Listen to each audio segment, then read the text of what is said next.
Arganissima, New York. Your exotic skin, hair, and beauty source, and your one-stop shop for all your natural and organic skin and hair care, featuring authentic organic Moroccan oil and prickly pear seed oil and much more. Bringing you only the best, straight from the source and proudly produced in the USA. So what are you waiting for? Shop today at www.arganissima.com. Arganissima, New York. Your beauty is our duty. Arganissima, New York.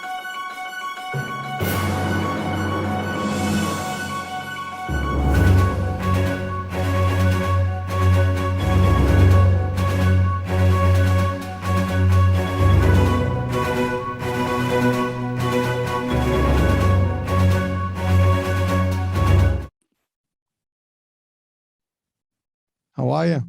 I'm well. How are you, Hurricane? I'm doing fantastic. I'm doing great. That's good. That's good. Well, good morning to you. Yeah, that's right. And good evening to you. I always love that. That's unbelievable. Like, you guys have winter, we got summer. I mean, it's amazing. I know, it's an amazing world, isn't it? It is. It is. It's listen, I mean, we do have people that feel that it's flat, so I'm not going there, but I had to. I'm sorry.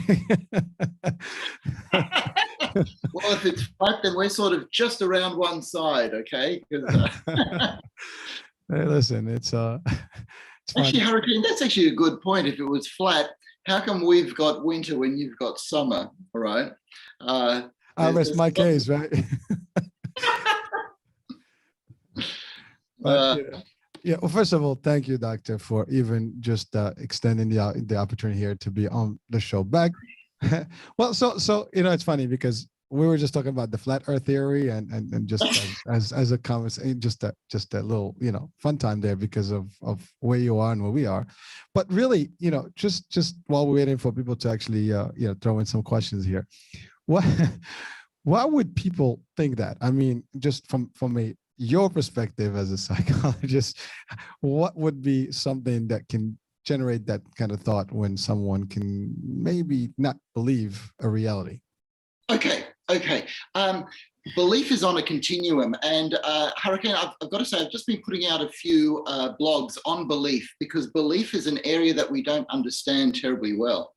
So belief is actually a word that encompasses many different things. We've got belief in science, which is based on evidence, and we actually change our beliefs. So for example, when I was growing up, we believed that there were 9 planets in our solar system, right? Scientists now believe there are 8 planets in our solar system, right? And at the moment, we believe that the speed of light is a constant, right? But there are some scientists that are challenging that. They do not believe that the speed of light is a constant. And so we change all our beliefs based on evidence there. Then we've got belief in faith issues. So let's say we can all share science because it is the way that we negotiate the known world, whereas our belief in faith issues are how we negotiate the unknown world. And because that's the unknown world, our ideas can be different. So you get the various faiths. You get Islam, you get Christianity, you get Hinduism, and I consider atheism another belief system. Okay, because there are some scientists that are atheists and there are some scientists that have a faith. Then as a psychiatrist, I work with people's beliefs about themselves, the subjective beliefs. So somebody will say to me, I am a worthless person. Life is not worth living. And they believe these things. So we actually move to change those things. All right. So getting back to your question, Hurricane, about the flat Earth thing, the flat Earth theory actually is in the area of faith. And so the argument, and I've worked with people who believe in a flat Earth, the argument goes like this. It is like, if God says that the Earth is flat, then doesn't matter what science tells us, the Earth must be flat, right? So it becomes a faith-based issue. And just as some people, let's say scientists, would attack the idea that Jesus Christ rose from the dead because that is without scientific bounds, all right, the flat Earth is a long way extension of that. Now, the difference is that there are a lot of people who believe, because of their faith, that Jesus Christ rose from the dead, but there is only a small subculture of people that believe that the Earth is flat. So that's why science would tend to put things like the Earth being flat as a delusion, because there's so much scientific evidence against it. Whereas people who believe that Jesus Christ rose from the dead are not delusional, because that is part of a well-worn faith system. Sorry, Hurricane, I don't know if you wanted such a long answer, but I thought I'd give it complete.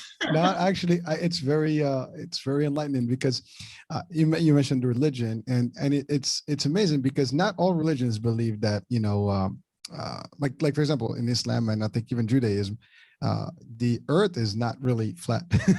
so there's evidence in the textbook that provides that the universe is scientific, and it has metrics, and then there's orbits, and there's all that.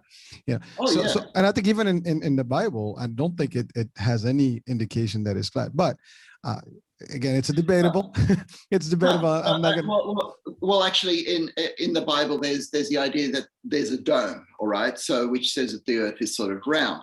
But in another place, there is some reference to the four corners of the Earth, all right, and I think that's how people get to a flat Earth. I'm actually not sure on that. That's not my area, Hurricane. No, it was just interesting that he said that, because, well, science and religion are two components, I think, or belief systems, in a way, to your point. That's right. That we live with as humans. That's right. It's either a combination of both or one or the other. Yes. And even the religions, as different as they might be, they all kind of have similar, background, similar type of tenets, right? Yeah. So it is an interesting, concept. But again, listen, like you said, people believe. And sometimes they believe based on what they've read and maybe not understand. There's sometimes reading is one thing, understanding is another. Well, that's right. That's right. And Hurricane, that's why I made the distinction between belief in science, because we change our belief in science all the time. 10 years ago, psychiatrists did not believe that what you ate affected your mood, right? That was kind of a new fringe belief, whereas now it's become a mainstream belief because we have the evidence for that. So science is the way our brain negotiates our day-to-day physical environment, whereas belief in faith issues is how our brain navigates the unknown world. Right. Listen, it is amazing how humans, behavior can be impacted, and decision making and all these things through concept, right? And we perceive the world through concept. So it's however we've been trained, educated, or taught, through our parents' systems, schools, and religious systems and things like that. So it's amazing how folks can just have these ideologies. Well, Hurricane, now you've brought in another aspect which is very important, and that's the cultural aspect to our beliefs. And whereas, let's say, America in, let's say, about 70 years ago, there are a whole lot of people sharing the same belief system, right? But with the movement of people around the world, the America of today is very different. It's a mix of different cultural belief systems all blending, which in a sense enriches us because we can all have this expanded mind view, but it does lead to the kind of culture wars that we see out there at the moment as well. Well, true. I mean, in some countries, you don't see diversity. And so No, you only have one culture, one ethnic background, and that's about it. Right. Even the food is the same. And it's amazing. Like I live in, in borderline Jersey, New York, and I live on the Jersey side, but I work in New York every day. And it's probably one of the very few places where you can really, walk around cultures from one block to the other. It changes. You can find any type of ethnic food you want. If you crave something from around the world, you'll find it, and it probably will be authentic. So it's amazing. And you're right. But now as you travel further inland, that changes. So you go to the Midwest, for example, it's lesser, there's less, diversity and things like that. So even food wise, you're not going to find a good, just simple. It's a joke, but you go to some places, you want good pizza. Some say, oh, there's nothing like New York pizza, right? Because it's really the right thing. Now, some people can debate that, but but the fact is, you hear that kind of comments, when you're traveling around the States, and it's pretty, large space. I mean, I can't compare to you guys. I mean, obviously, you guys are a continent on your own. Well, no, that's true. But Hurricane, as you said, diversity is actually the exception in our world. Most of the 200 odd countries in our world have cultural unity rather than diversity. There's only a few places which are becoming more and more diverse. And the other thing is, the larger the city, the more diversity you will find. Whereas the more you go into rural areas or small towns, the less diversity you will find. And diversity is something that is moving in across the whole world. It's slowly getting there. And to do that, people need to be culturally accommodating. And that's okay, because we all grow as people through that. But some people are faster to change than others. And so you get some of these conflicts. But yeah, when I was living in New York City, I could find the best pizza, but amazing things, a Romanian restaurant, an Ethiopian restaurant, a whole lot of different things. And we're all enriched by that sort of experience. Yeah. Well, while we're waiting for, again, any questions to come on through, I do have a few that we can ask that I have through some other friends that send them to me. Yeah, but since you mentioned this concept of cultural diversity and things like that, I mean, there is a psychological effect, to it, and a reaction as well. You said it there, you were being nice because you made it sound very sweet, but it creates severe conflicts, and so there's racism, there's more to it that's created because of immigration, because of some folks are not willing to see that diversity, and again, it is still psychological, because there are I guess these are inherited type of beliefs, or we are a certain way, we can't have the other belief, the other religion, the other culture.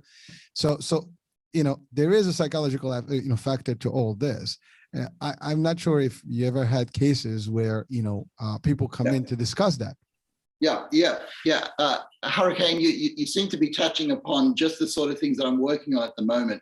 Nice. We've got a podcast series at the moment on how to negotiate diversity, because the science is quite clear. The science says that our brains love familiarity.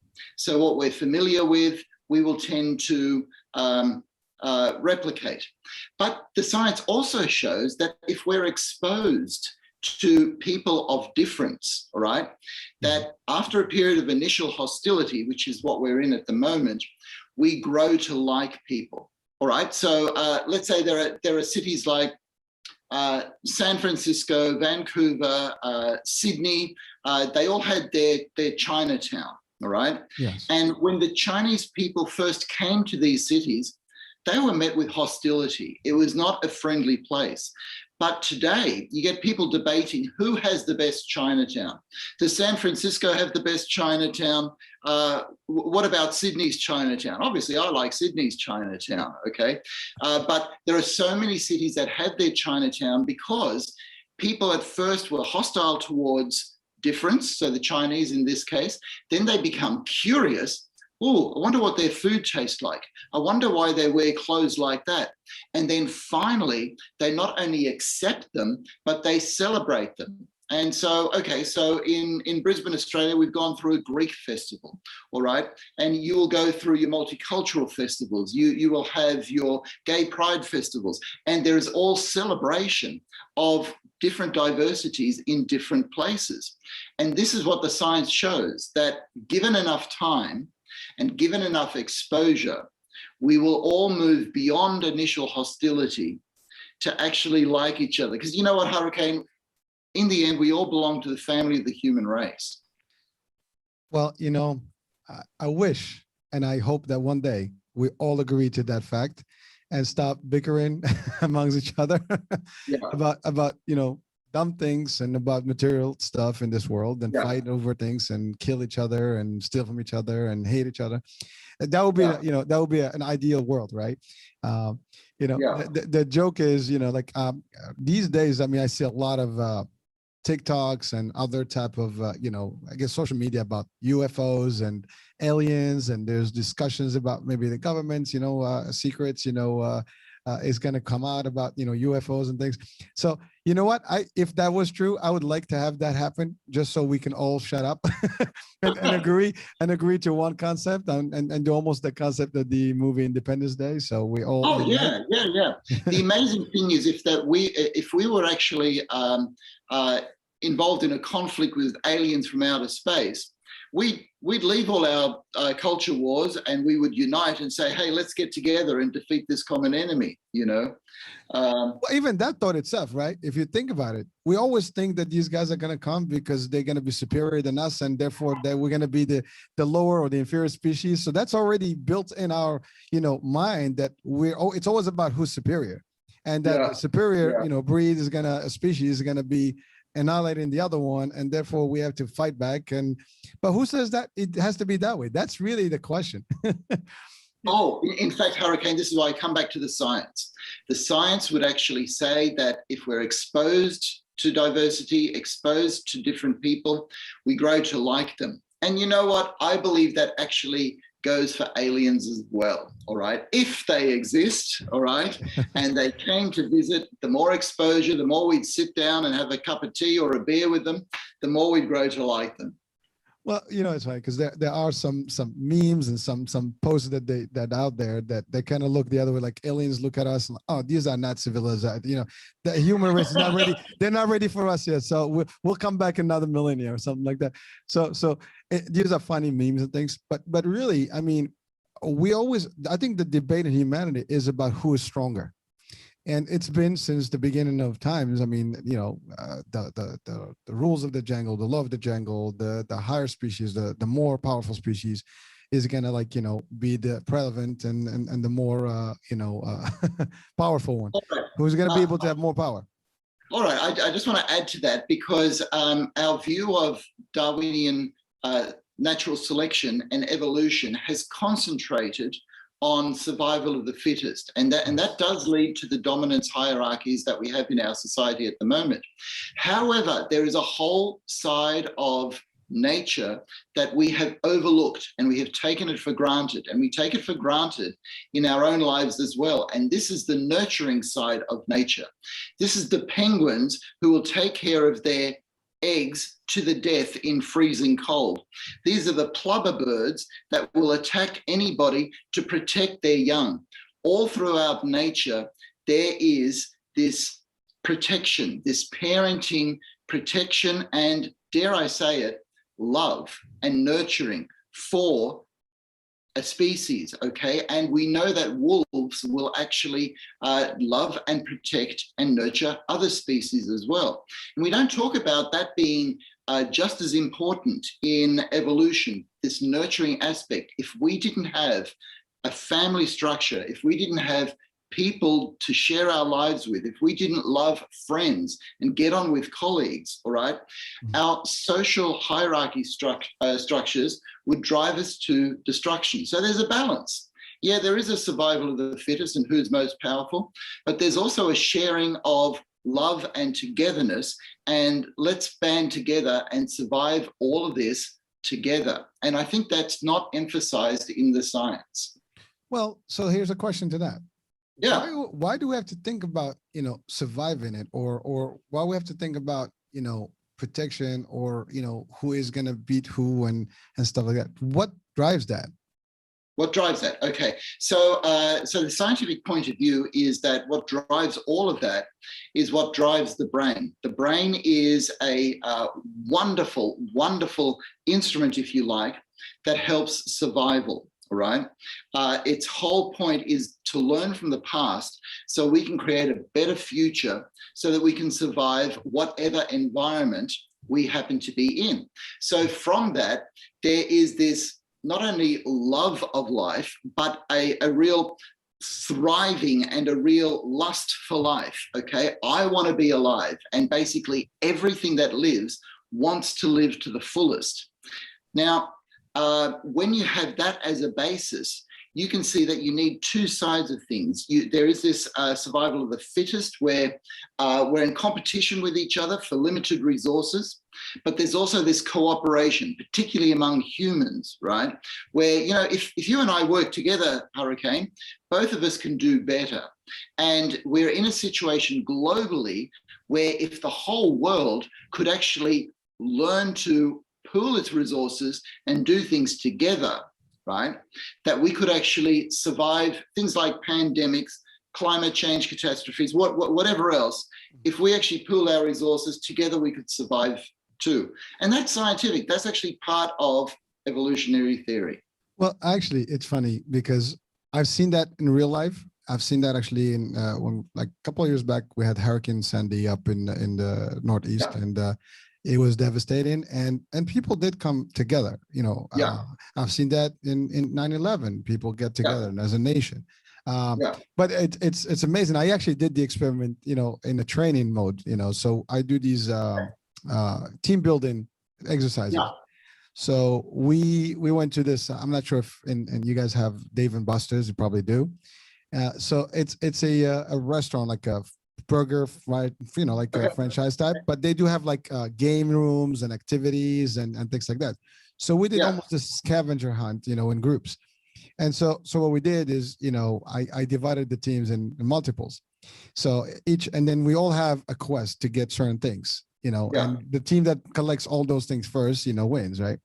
Yeah. So for about a half hour, everybody was fighting against each other, competing against each other.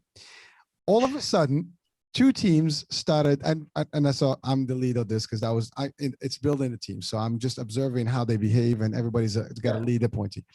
Yeah. And so about half hour in the game, and it takes about an hour, I noticed that two teams started allying, started an alliance, and therefore they started looking together for the same clues. And basically, you look for one, I look for one, so we can move, and then we share the result. Yeah. Yeah. As soon as the first two, then now the third team is trying to do the same. So I stopped the game. I said, now you got the concept. That's right. That's now very cool. Now you got the concept. The whole exercise was not so much how to get who's going to get first, is how we can get together. We were able to solve the whole thing in less time than we would have done it, you know, individually. That's right. That is wonderful. That is wonderful, Hurricane, because that actually shows that together we survive better. And unfortunately, we've got shows on television that shows how people are all against each other. And that's because of some intrigue in us that likes that for entertainment. But if you took the desert island situation where two people were shipwrecked on a desert island, there was nobody else around, do you think that they would live on opposite ends of the island, you know, and start a war? Or would they live close and sort of say, hey, what are you good at? And what are you good at? And let's pool our resources and let's try to help each other survive. Obviously, they would stick together. And this is why for a lot of young people that I have worked with that, let's say, get into the drug scene, okay, and they lose their way in life. One of the problems is not that this is a difficult environment to survive, but in a way it's too easy. We have too much entertainment. We have too much pleasure. So one of the therapies that works to get people out of this is called wilderness therapy. So you imagine these young males, 16 to 18, they go out into the outback and they learn abseiling, they learn camping skills, they learn swimming skills, they learn fishing skills, they learn to survive in the bush. And all of a sudden, they get together just as your teams did in that restaurant, okay? And they start to help each other. And here's the thing, they learn to trust each other. And that feeling of trust, when you trust somebody else, is an amazing feeling. It feels fantastic. And because when you're, let's say, abseiling, somebody else has got the ropes for you, you have to trust your life to somebody else. And that feeling of trust becomes such a beautiful feeling that they go back into society and they want to make connections with people, all right? They don't want to just sit at home and play games because they want that feeling of trust. And so any job that you get, You start to have that feeling of trust. And a job, a corporation, ideally, is people working together for a common goal so that that business can survive. Well, let's talk about that. I mean, the world we live in today, I mean, we have countries, we have states, we have territories, and multiple countries, right? Everywhere there's that kind of thing. And you'll find within the same country some sort of division still. The Northerners, the Southerners, the the Westerners, the Easterners, and they have this, that. But it's so funny because we're talking world resources. Like even today, we have over 7 billion people on this planet, right? And there are people that would argue that we are depleting resources and there's too many of us, and there's got to be a solution for that. But there's the Earth still has a lot to produce, and we can work together towards it. But then there's the factor that you have people who have the wealth part, right? So there's the wealth part, right? I got a lot of wealth. I might not even be able to count how much money I have yet. I'm not contributing to anything with it, right? There are people that literally, even if they wanted to spend all their money, they can't. Just physically, they can't. There's just too much of it, right? And some of that percentage of that can actually resolve a lot of issues out there. And I've studied a lot of stuff about that, where people there was, I think, a study where it showed even if you give everybody the same exact amount of money, the majority will deplete that money, and only the few will actually reinvest it and make gain again and profit and make, become rich again, even if it's not a standpoint.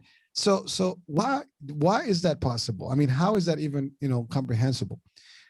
Because I mean, from a psychology, perspective, is there a driver? Is that the same base that we talked about in terms of humanity or evolution, just how we perceive the world? Hurricane, the mind is an amazing place, and it is so vast and so complex that we do not understand it fully yet. Right.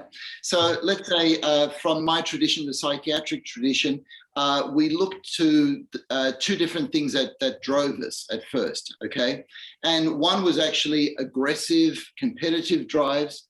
And the other one was actually loving, creative drives. OK, and since that time, psychiatric theorists have postulated a whole lot of different drives. OK, but there is something already in this idea that we're driven by aggression and love, sex, and creativity that already shows those opposites in the evolutionary theory that I was talking about, right? The aggressive drive is that survival of the fittest, right?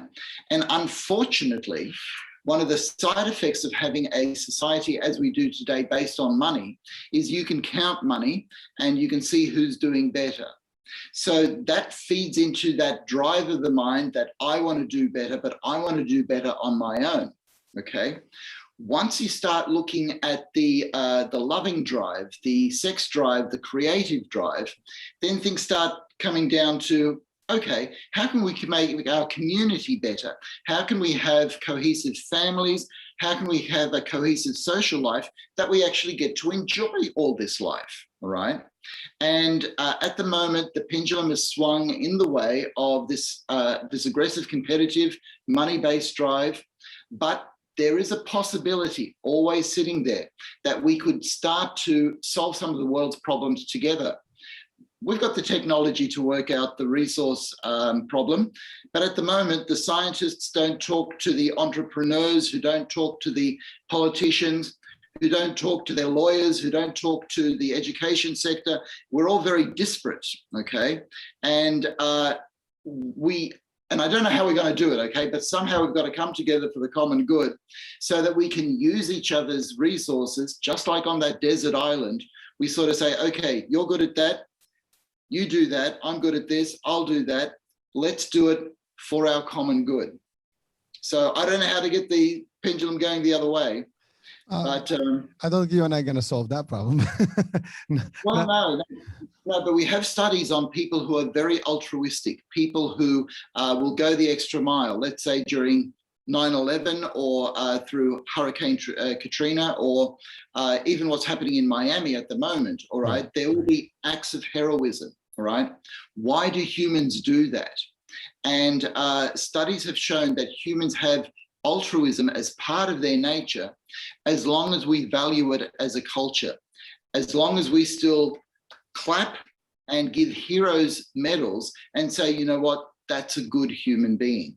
And there is something in us that admires people who will make the ultimate sacrifice, like soldiers, okay, or put their lives in danger, like heroes in 9/11 or in Hurricane Katrina, just to help out their human beings. And there's something of that in all of us. There's something of that that wants to do the heroic right thing, to share our love and trust with each other.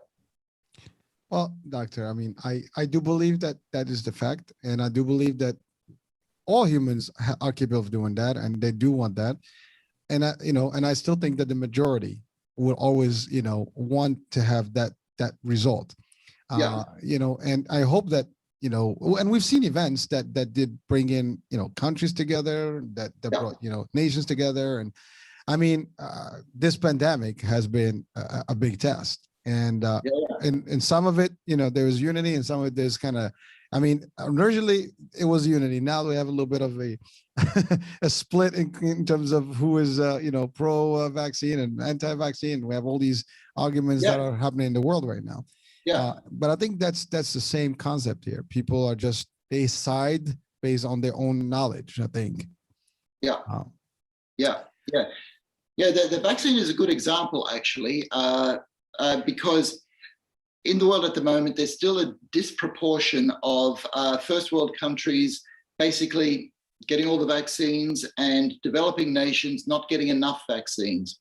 And this is actually an opportunity for us as first world countries to show our humanity, all right? And so let's say there's a G8 summit going on at the moment, G7, sorry, and nations are starting to pledge vaccines for some of the other nations. But we actually need more, all right? We actually need to sort of show, no, we're here to share our resources as well as create our wealth. And look, I don't know how we're going to do that, right? Well, listen, I mean, more discussion, more people getting positive, energy, and more people, really learning how to cope better, in this world. And we listen, I have this very simple principle, right? We all come to this world, and we shall all depart from this world. And the time between the first, entry and the exit is not that big and long. People think it's forever. It's not. No. Time is when you start. I always have this test. I tell this to my friends. Sometimes they look at me. I have like 3 heads, and I say, just close your eyes and look up your life, and you probably can watch your whole movie in about 2 minutes. That's exactly however old you are, that's about 2-3 minutes. And that's actually how you do it. Now, I did exactly that personally. And I took my photos since I was a kid, a baby. And then I put all my photos that I could find for all my age, and they added about 2 minutes. and then literally, and then when I started actually, just as you see the photos, you kind of get reminiscence on those moments, and it comes back. But really, I was able to see pretty much all my lifetime, I was maybe 47 at the time, and I see that was about 2 minutes worth. So it gave me a whole different perspective about life, because, hey, before you know it, it's gone. Or even if it's not gone, before you know it, your health is not the same. Your abilities are not the same. So we thrive in crazy, yet we can do better while we can enjoy our lives. And exactly what you're saying there is one of the strongest arguments for trusting and having altruism and being part of the human race, because you see, each of our lives are really short and brief. Very. But Hurricane, if you look at what we've done collectively as human beings, all right, we are all part of a greater story, all right? Now, we all don't have to be brilliant, but we all contribute just a little bit to this great story. Right. And so you get this idea of the balance between the individual, because we all want to have good individual lives, but we're part of a collective. We're part of a bigger story. And that's what we need to emphasize at the moment, that we will all feel that we have greater worth, in a sense, when we can be part of the bigger family of the human race. And so if everybody looks at their own life in 2 minutes, but if you project yourself as part of the human race in 500 years' time, how would we like people to remember people of the early 21st century? What do we still need to get right? Okay. And then individually, we can all strive to be part of something that is collectively such that people in 500 years' time, they will go, you know what? They did this and this wrong, but then they did this. Okay. And we got to applaud that. That's what would really make us feel good beyond our 2 minutes. All right. I know we won't be around to share it, but we will have added to a good story. Well, that's legacy, right? That's actually legacy. That's right. That's what I mean. Look, we look at arts, we look at, you know, science, we look at technology, and we go back to the source, the first people that actually designed things, invented things, right? That came up with mathematical equations and things like that. And they left something behind that the world speaks of today. And those are the basis of our growth and evolution and technology and all that. But you're right, but those are a few. The thing is that each and every one can do. We can do all that good stuff. we can all live a good, you know, thing. And on the flip side, we look back in history and see all the tyranny and the destruction and some of these folks that did really horrible genocides and things like that. And they lived, they're gone, but you know, all they left is chaos, and people don't like them. They don't speak well about them, and that's, you know, so really your legacy can be good or bad, but there's a good chance, to your point, if we all focused on building a better future for the next generations. Sometimes I joke with my kids and I say, I feel bad for you guys and your kids because this world is going bad. And you know, and I feel bad literally because I know, you know, it's just things are not getting easier. Maybe technology. No, they're not. But and there are a lot of young people in particular that are despairing because they're looking at all the collective problems that we have. And as an individual, we all seem so small, right? So the question comes, what can I do? How do I matter? But here's the thing, if we all strive to do the best in our individual lives, in our individual calling, right? All of that collectively will then be able to contribute to a collectively better future. So the way that we can all improve the world is next time you meet somebody else, just improve your interaction with them. Just do your job a little bit better. Just see if you can strive just a little bit more. Making a whole lot of small differences collectively will get us out of this mess. Because Hurricane, you know that there are some parts of the world that are heading towards war, all right? Yes. Okay, now that's crazy because at the end of World War II, all the young people said, never again. We're not going to let this happen again. This was awful, all right? But unfortunately, we forget, right? So if through education and communication we can remember, never again, perhaps we can go into a better direction. Amen to that. Well, listen, I mean, listen, I can say amen to that. That's great, but also I can act to that. And I think from this platform and from your message, that's where we need to be. Each and every one of us is responsible for making that change. And you said it, just one piece at a time. Each one of them can contribute. We can make the world a better place. And I mean, we're talking about environment. You're talking about war. You know, I mean, listen, you're obviously not going to allow a nation or party to do bad to you, right? Self-defense is something that is, you know, that you have to do when you have to, but you know, you don't orchestrate it, you don't instigate it, that kind of thing, right? It's not, you don't go swing in and expect nobody to hurt you back or at least fight back, right? But that's a general rule. But really on the flip side, you know, we all can be good and help each other and work towards a better thing. And it's psychological, right? So the more we think about it positively, the more we're probably going to do. And the more we don't, the more we will probably just not contribute. We talk about environment. Okay. So you're just talking about the environment, you know? Okay, so let's say somebody, science calculates that we've got to plant 1 billion trees, all right? So the problem goes, who's going to plant a billion trees? Who's going to plant a billion trees? All right. And it's very difficult to find somebody who's going to plant a billion trees. All right. But if you get a billion people who are each willing to plant one tree, all right. Now, I know that's idealistic and I know that's not going to happen. But at least you, whoever you are, all right, plant your tree. Be on the side of the tree planters, right? Because that way we may get 500 million trees planted. It's already better than none, all right? We've all got our part to do. Well, actually, that is not a very difficult thing to do. You're right. I mean, it's not expensive to plant a tree.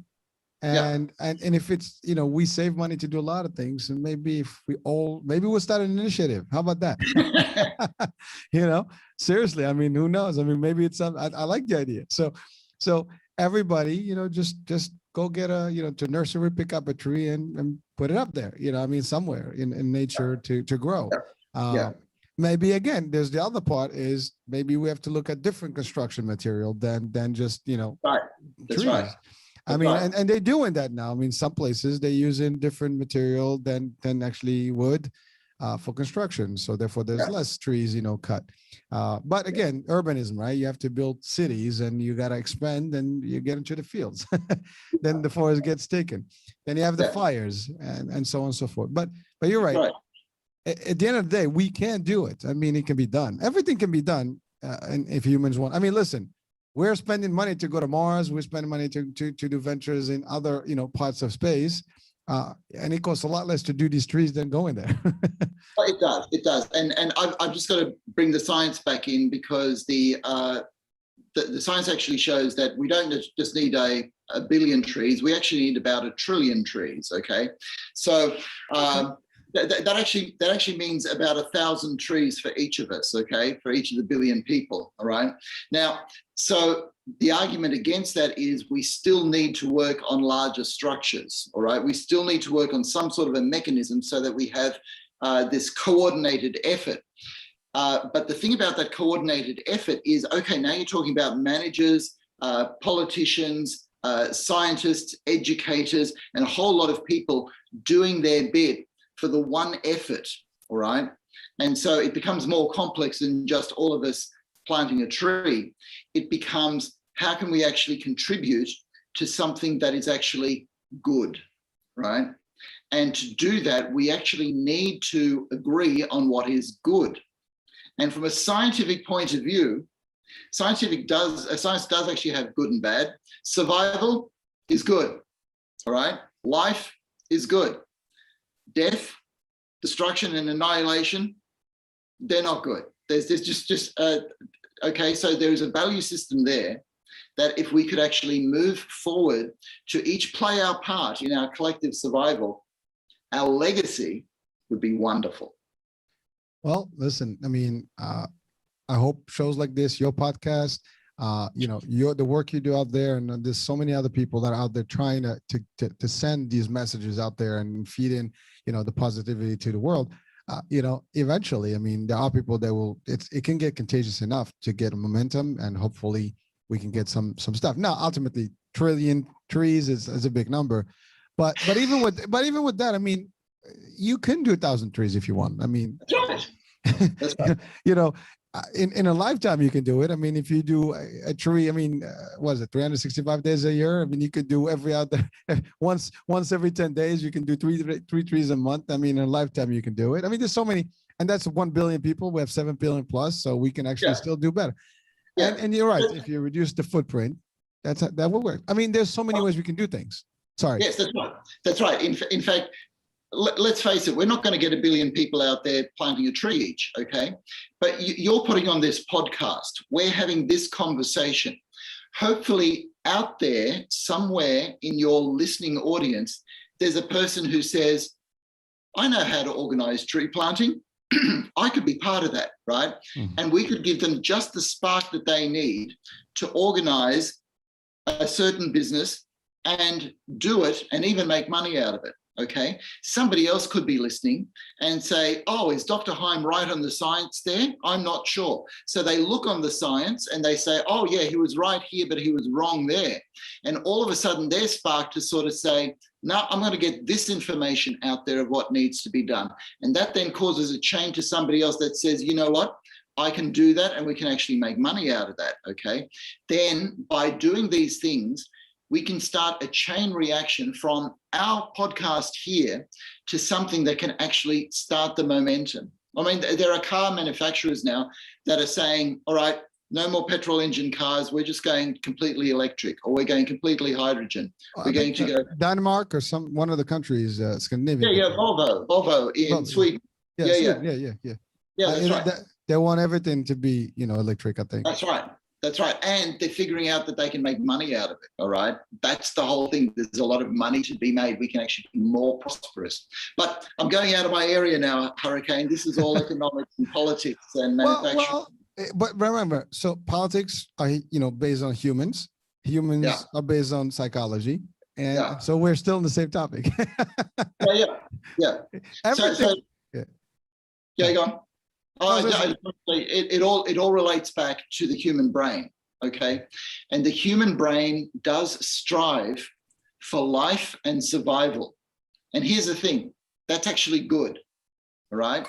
It actually wants to be alive. So all of our activities going to science, manufacturing, politics, management, people interaction is all a result of us wanting to survive well together. So according to the science, if we work it out, all right, okay, we can get there. Well, I know we will. Maybe not in a lifetime, but it will happen. And I hope nothing worse comes on in this world to kind of, I guess shakes it a little bit in a different way or another. But but if the earth stays and then everything is right, I mean, I think humans should learn again and do better and better. And we learn from things. I mean, we see things going on, and we should literally reflect on like, whoa, well, we didn't do this right. Like you said earlier, let's do it differently. Let's find a better way. There's always a better way. There is. We can find it. So I know it's funny because, this is supposed to be a Q&A question session. And well, it's our first one. Sort of people have got to get to know us and be comfortable with the format. And I think the questions will start coming. They will, and I have a couple that I had received, just a few. We can, at least for their pleasure, because they did send. That's good. That's good. I was hoping that someone could call in right now and dial in. I mean, I have the number on the screen. So, anyways, if you're listening, 848-482-8052, call in and you can ask the question direct. But we have about 10 minutes left on the show. But so. One of the questions, and I'm not mentioning names, just the plain question. Someone asked that, what is happening to me? I have little interest or pleasure in doing anything. Yeah. Okay, is that the question? Little pleasure? Well, just basically, they just don't have any, they don't feel anything. They just have no pleasure doing anything. They're just kind of like, blah, it's nothing going on. I mean, that's the question. So it says, yeah. No, that's fine. This actually happens surprisingly often, Hurricane. And the strange thing is that somebody in an environment where there are a lot of pleasure devices and a lot of ways to get pleasure is actually feeling less pleasure than people who, okay, let me take you back 100 years in an underdeveloped country, right, where somebody was given a book, all right? And they went, oh my God, I've got a book. And they get so much pleasure out of this one book because their lives are devoid of a book, right? So what I'm saying is the relative nature of pleasure. Pleasure in the brain is mediated by dopamine. But you see, we can get saturated with pleasure. And the best way to see this is actually drugs, all right? When you start taking a drug, all right, you will get a lot of pleasure. But then if you take the same amount of drug, it won't give you the same amount of pleasure. So you've got to take more. You've got to keep taking more of the drug to get the same amount of pleasure. This almost defines addiction. But what happens in the brain is our dopamine receptors regulate depending on how much stimulation and pleasure there is. Hurricane, we live in a world where we're getting so much pleasure stimulating, particularly through our screens and movies. I mean, I was 11 years old before I saw my first movie in color, right? These days, people are watching 2-3 movies a week, all right? Which means their brain is getting saturated by pleasure and it doesn't become pleasurable anymore. Okay, and so a lot of young people in particular are in this situation that the person who's asked this question, how do I get pleasure? The whole thing is that we can't strive just for pleasure, right? Because it gets saturated. And I talk about 4 brain chemicals, dopamine for pleasure, oxytocin for love, serotonin for feeling calm and comfortable, and endorphins for feeling together and belonging as part of the whole that we all need. And here's the thing, when we get together with people, you will get a full gamut of those 4 brain chemicals, a full dose of dopamine, oxytocin, serotonin, and endorphins. And you will start to feel more pleasure because you're starting to enter the world of people where you're getting to know people. And you know what? Getting to know people is an unlimited game. It's a game that we can play and just get more and more. You can never get enough love. All right. You can never get enough sense of belonging. You can never get enough of that sense of comfort. But pleasure, you can get too much pleasure. And that's when people's brain numb down so that you go, you know what? Nothing's giving me enough pleasure anymore. So to that person, I would say, leave the pursuit of pleasure. Look for love, meaning, and belonging with other people. And then your sense of pleasure will come back. So earlier I talked about the people who go out in wilderness therapy. Mm-hmm. That is great for people who are addicted to substances, right? Because you leave the pleasure and you work on trust. And trust is a form of love. So I give long-winded answers, Hurricane, but you know. No, listen, this is deep stuff. I'm absorbing. I'm taking it all in. And again, this is good because this is recorded as well. So people can see this over and over and they can actually get from it. You know what I mean? So it's not so much just for the person who asked the question. I think this may be something that a lot of people will be asking themselves right now. I feel it in my own life. All right. All of us surf the internet and listen to videos and ideas, and it gets to a stage where you go, oh, this is all too much. Why am I doing this? You know, and it's because it's not connected with other people directly. And we need that people connection. We are social creatures as humans, you know. Well, we talked about that. I mean, you got to be involved. You got to be with people, touch, and, you know, and it's amazing because we lost that, you know, in the new world that we live in. I mean, people used to hang out. They used to picnic and camp and play outdoors. Now, you know, the new generation, they're addicted to their computers and their phones. Like my daughter, she walks with her phone in her hand. I mean, like she almost has one hand. The other one is taken. It's crazy. You know, a good example, my son now more like recently, he started like he discovered basketball.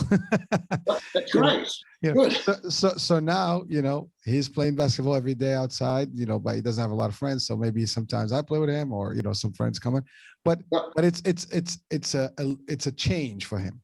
Yes. It's a different change. And he sees it. He's really, this is cool. I like it. And I grew up outdoors. I mean, you know, I remember when I was a kid, TV was literally 6 hours a day. That's it. and the kids programming, you know, I mean, again, I grew up in Morocco. So the TV program started at 6 p.m., ended at 11:30 p.m. And there was a half hour in cartoons and the rest is not about you. That's right.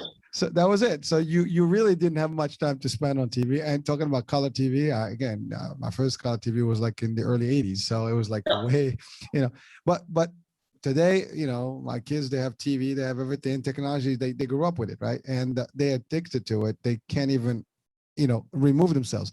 The joke is we had a black, you know, like something hit, you know, on one of those electrical poles here. And so we had a complete blackout in the neighborhood. And so the kids didn't have anything to do now. No more games, no more nothing.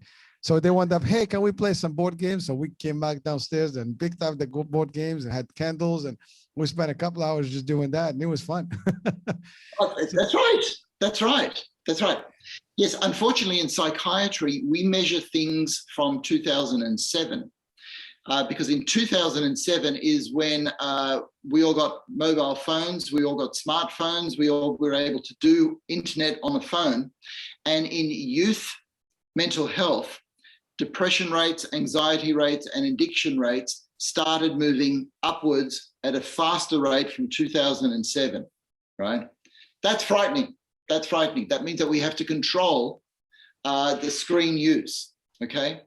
And here's the thing, it's not the kids' fault, all right? They're just going where their brains want to go, all right? As a society, we need to recognize this, and we need to value life without screens. And we don't know how to do it yet. But that's a whole new discussion. We could go there another day, Hurricane. That'll be the next week, or the next month. Next month, yeah. Next month. Well, so one more question in the interest of time. And by the way, thank you for the answer for that one. So hopefully, if you're listening, that was the answer to that question about, I have very little interest and pleasure in doing things. I don't know why. So that was a great, answer, and a deep one. Another one that I have for you, but one that actually I want to learn about it too. I think a lot of people fall in this one. I'm having a big problem falling asleep. I just cannot sleep. Yeah. Yeah. So the question is how to fall asleep. Okay. Well, how to fall asleep, but what's causing it? I mean, psychologically, because there's nothing. I mean, the person, there's nothing more in the question, but I'm assuming that this person does just not sleep. You know, there's got to be factors to do that. And I'm thinking personally, it's got to be when your mind is thinking. It happens to me sometimes when you're preoccupied and you're thinking of something, or you have a project, you just can't sleep. That's right. But that could be the case. Could be stress. Could be other things. And so that's right. That's right. And I too experience sleep problems. All right. Human beings are a strange situation. It is strange that we feel the need to take a pill to do something that should be natural, just falling asleep. Right. And a lot has to do with the projects that we have going through our mind, because you see, the mind is an amazing place. All right. It goes on forever. So I will think about people that I have spoken to during the day, people I've been taking care of, problems that are unsolved. When you add to that the amount of people that think about global issues and all the other things that get unsolved, our base level of anxiety is going up. In fact, what I say during this coronavirus time, we're all carrying an extra 20 pounds of anxiety, and that's going to affect our sleep. So we actually need to calm the mind and tell it to shut up, all right? And we actually have more control over our thoughts than we like to give ourselves credit for, but it takes practice. So rather than take a pill or drink some alcohol to get to sleep, there are a couple of things. First of all, make sure the room is dark and silent. Get some exercise during the day. Exercise makes for a better sleep. But when you get to sleep, you go through each part of your body, you breathe in and out and tell it to go to sleep, relax. And then at the very last, you go to your mind and you say, brain, relax and go to sleep. Brain, relax and go to sleep, all right? And here's the thing, it won't work the first night, it won't work the second night. We actually need to practice. But if you practice for 3 weeks in a row, and this takes about 5 minutes every night, you will find that you will actually be able to let your brain know it is time to sleep. Now, there's a whole lot of other factors as well, but what I'm zeroing in on is this idea that our brains are going at 1,000,000 miles an hour because we all have unsolved problems, okay? And I also want to start to bring in this idea of practice. Trying something once is not going to work, but keep practicing, okay? And let yourself go to sleep, okay? Well, it's almost like self-hypnosis. Yes, it is. It is. It's a form of self-hypnosis, right? Self-hypnosis, meditation, relaxation, deep breathing, however you do it, you consciously look at your own thoughts and say, time to settle this down. Just let it breathe out, okay? Don't have a mobile phone in bed with you, right? Don't look at a screen for at least an hour before you go to bed, right? Do some chill things, listen to a bit of music, have a great conversation, spend time with somebody that you love, all right? Those sort of things all help going to sleep. Doctor, I think that's pretty decent for that question. I think that gives us a good formula to practice. So folks, you're listening, you're watching. This question came into the studio.